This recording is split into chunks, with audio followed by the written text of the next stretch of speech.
ગોવાણા ગામ આવી રીતના ખુલ્લેઆમ આવી રીતના દારૂ વેચાય જે માલ જે વેચવાવાળા ભાઈ અહીંથી ભાગી ગયા માલ મૂકીને આવી રીતે. નમસ્કાર મિત્રો, હું નરેશ ચાવડા. મિત્રો, તમે થોડી વાર પહેલાં જે આ વિડીયો જોયો એ લાલપુર તાલુકાના ગોવાણા ગામનો છે. હવે ગોવાણા ગામની અંદર જે આ દેશી દારૂનું ધમધમતું વેચાણ ચાલી રહ્યું હતું ત્યાં એક નીડર મહિલાએ, એક નીડર દીકરીએ ત્યાં જઈને તેનો વિડીયો ઉતાર્યો અને જ્યારે વિડીયો ઉતાર્યો ત્યારે બુટલેગર ત્યાંથી નાસી છૂટ્યો હતો. એ બેને રાત્રે મને પણ કોલ કર્યો અને પોલીસને પણ જાણ કરેલી હતી કે અહીંયા આ દારૂનું વેચાણ ચાલુ છે. અને હું જ્યારે રાત્રે ત્યાં ગોવાણા પહોંચ્યો, લગભગ 8:30-9ની આસપાસનો સમય હતો, રાત્રે ત્યાં પહોંચ્યો ત્યારે ત્યાં જોયું કે પોલીસે એ મુદ્દામાલ તો કબજે કરી લીધો છે, પણ એ જે બેન હતા એમના પપ્પાને એ બધા સાથે હતા. એ લોકોનું કહેવાનું એમ હતું કે જે આ ગાડી પડેલી છે, હું તમને જે આ ફોટો બતાવી રહ્યો છું, જે આ ગાડી છે એ પણ એ બુટલેગરની જ છે. અને ધન્યવાદ છે આ બેનની હિંમતની. જુઓ તમે આ વિડીયો.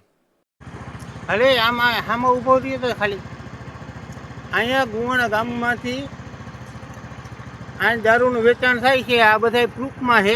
આમાં વયા જાવ તમે. કોઈ વસ્તુ પીવાળા નથી, કોઈ પીવાળા નથી કોઈ વસ્તુનું. અરે આમાં વહી જાય. હું છે એ વાત કરું, આમાં વહી જાઉં.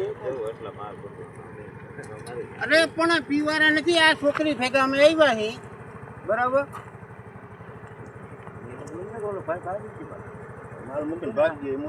ગોવાણા ગામ આવી રીતના ખુલ્લેઆમ આવી રીતના દારૂ વેચાય જે માલ જે વેચવાવાળા ભાઈ અહીંથી ભાગી ગયા માલ મૂકીને આવી રીતે.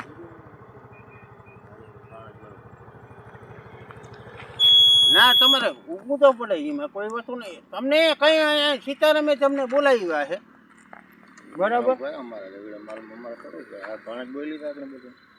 જોવાનું હવે એમાં એ છે કે જો આટલો મુદ્દામાલ છે, આટલો દારૂ પકડાયેલો છે, પછી જે આ ગાડી પડી છે, એમની જે બાઇક છે, એના ઉપર કેટલી કાર્યવાહી કરવામાં આવે છે અને શું કેટલા લીટરનો કેસ કરવામાં આવે છે. તમે જોઈ શકો છો જે આ દારૂ દેખાય છે કેટલા લીટર હોઈ શકે. અને આ ગઈકાલ રાતની ઘટના છે એટલે આજ એફઆઈઆર પણ ઓનલાઈન મળી જ જશે. મિત્રો, તમે એમાં જોઈ શકશો કે શું એફઆઈઆર થઈ છે ને કેટલી કામગીરી થઈ રહી છે. આશા રાખીએ છીએ કે પોલીસ આમાં પૂરતી કામગીરી કરે, જે બુટલેગર છે એના પર પૂરતી કાર્યવાહી થાય અને જે એ વ્યક્તિને માલ સપ્લાય કરતો હોય કે જે દારૂ એને સપ્લાય કરતો હોય એની પણ શોધખોળ કરવામાં આવે. કે પછી જે આ બુટલેગર છે એ જાતે જ બનાવતો હતો કે એને પછી પણ કોઈ દેવા આવતું હતું, એ પણ તપાસનો વિષય જ છે.